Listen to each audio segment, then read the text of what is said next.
के पास ज्यादा टाइम नहीं है। वह अपना हाथ आगे करके तेजी से उनकी तरफ दौड़ने लगा। उधर रेचल के पास अब सिर्फ 10 सेकंड्स ही रह गए थे। वह भी पूरी तेजी से विल की ओर भाग रही थी, लेकिन जैसे ही रेचल अपने बेटे विल के पास पहुंची, उसका टाइम खत्म हो जाता है और वह मर जाती है। यह देखकर विल को बहुत दुख होता है, क्योंकि उसने अपनी मॉम के लिए क्या कुछ नहीं सोचा था। वह चीख चीख कर रोने लगा। अगली सुबह तक हेनरी की डेड बॉडी टाइम कीपर्स को मिल चुकी थी। ये टाइम कीपर्स वहाँ पर इन्वेस्टिगेशन करते हैं। आज की दुनिया में टाइम कीपर्स होते थे जो पुलिस की तरह थे। इन टाइम कीपर्स का काम भी क्राइम को रोकना होता है। टाइम कीपर्स के ऑफिसर रेमंड ने उस जगह में अच्छी तरह से जांच की, लेकिन उसे कोई भी क्लू नहीं मिला। तभी रेमंड की नजर उस ब्रिज के पास लगे सीसीटीवी कैमरा की तरफ गई। वह सीसीटीवी फुटेज चेक करने सीसीटीवी रूम के लिए निकल पड़ा। दूसरी तरफ विल समझ चुका था कि उसकी मॉम की मौत के लिए ग्रीनिच में रहने वाले अमीर लोग ही जिम्मेदार हैं, जिन्होंने गेटो शहर के लोगों को एक एक सेकंड का मोहताज बना दिया है। अब विल उनसे बदला लेने ग्रीनिच की तरफ निकल पड़ा और यहाँ से होती है असल कहानी शुरू। ग्रीनविच सिटी में एंटर होने के लिए विल को 1 साल का टाइम खर्च करना पड़ा और ग्रीनिच सिटी जा पहुंचा। वहाँ जब विल ने अमीर लोगों का लाइफस्टाइल देखा तो उसकी आंखें खुली की खुली रह गईं। वहाँ लोगों के पास इतना टाइम था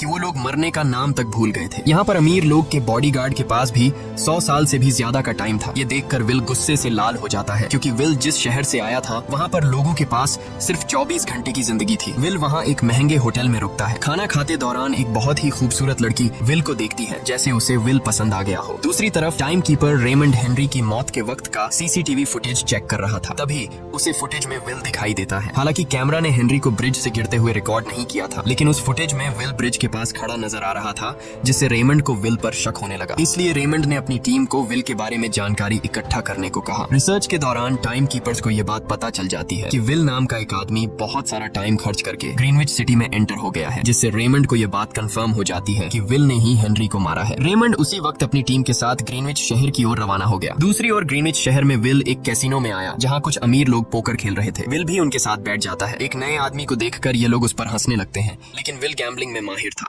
आज उसके लिए अमीरों से पैसे निकालने का सबसे अच्छा मौका था। विल ने फिलिप नाम के एक रईस आदमी के साथ पोकर की बाजी खेली। फिलिप यहाँ का सबसे रईस इंसान है। उसके पास खुद का एक टाइम बैंक है जो लोगों को लोन पर टाइम देता है। फिलिप के साथ उसकी डॉटर भी बैठी होती है। यह वही लड़की है जो कुछ देर पहले विल को गौर से देख रही थी। गेम जब शुरू हो जाती है तब विल अपनी लाइफ का सारा टाइम दांव पर लगा देता है और अपनी माइंड के बदौलत वो फिलिप से 1100 साल जीत जाता है। यह देखकर फिलिप की बेटी सिल्विया विल से काफी ज्यादा इम्प्रेस हो जाती है। उसने विल को कल रात अपने घर पार्टी पर इनवाइट किया। फिर अगली शाम विल एक नई नवेली कार खरीदकर फिलिप की पार्टी में जा पहुंचा। वहीं पार्टी के दौरान विल और सिल्विया डांस करने लगते हैं और सिल्विया मन ही मन विल को दिल दे बैठी। वो अपनी दिल की बात विल से करने ही वाली थी कि तभी टाइम कीपर रेमंड अपनी टीम के साथ वहां पहुंचता है और विल को पकड़ लेते हैं। विल को खूनी समझकर सिल्विया भी उससे नाराज हो गई। रेमंड ने सबसे पहले विल का सारा टाइम उससे छीनकर सिर्फ 2 घंटे दिए। उसके बाद वो विल को हेनरी के खून के इल्जाम में गिरफ्तार करने लगा। Raymond will say